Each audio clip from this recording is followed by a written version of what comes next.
Okay, picture this. You're the richest person on the planet.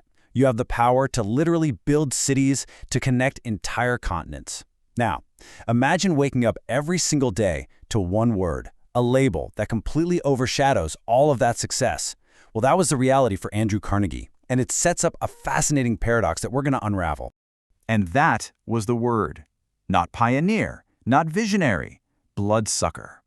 Despite building a steel empire that formed the very backbone of modern America, this single word haunted him. He learned a hard lesson. Money can buy almost anything, but it can never buy back a clean reputation. So, let's dive into this, because this is the real heart of the mystery. His life is like two completely different acts in a play. Act 1, the ruthless, relentless accumulation of wealth.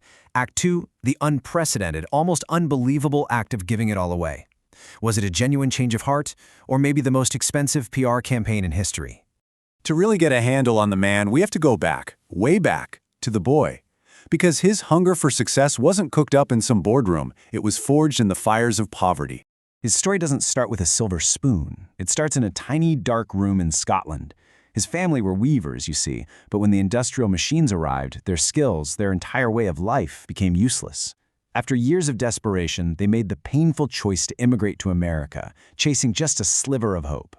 So he arrives in Pittsburgh. He's just 13 years old, and this was his first weekly wage, $1.20, for working 12 hours a day in a smoke choke factory. He saw the cruelty of poverty up close, and it lit a fire in him to never go back to that life. But Andrew refused to be just another factory worker. He got a job as a telegraph messenger, and while he was delivering messages to all these powerful businessmen, he was listening. He was learning their secrets. He saw where America was heading. He saw the railroads, the bridges, the skyscrapers, and he realized they all needed one thing: steel. Risking everything he had, he built his first factory. And that was the beginning of an empire. So the kid who was earning $1.20 a week was now building a continent. But that kind of success, it came at a terrible, terrible price. Carnegie's ambition was just relentless. To be the richest, he drove his workers to their absolute limits. We're talking 12-hour days, 7 days a week, in incredibly dangerous conditions. Then, in 1892, his empire became a battlefield. Workers at the Homestead steel plant finally went on strike for fair wages. Carnegie stayed silent, but his right-hand man, he responded with armed force. The Homestead Strike was nothing short of a massacre.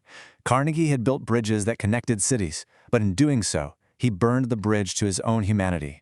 His name, once a symbol of industrial power, was now synonymous with greed and violence. He was the bloodsucker. What happens next is a pivot so dramatic it would change the very definition of philanthropy. So, it's 1901, and Carnegie decides to retire. The great banker J.P. Morgan comes to buy his company. Carnegie doesn't haggle. He just writes this number on a piece of paper: $480 million. Morgan accepts right there on the spot. On that day, Andrew Carnegie became the richest man on earth. But the question was, could all that money wash away the blood of Homestead? This phrase became his new gospel. He argued that massive wealth was really a public trust, a responsibility that had to be administered for the good of society during one's lifetime.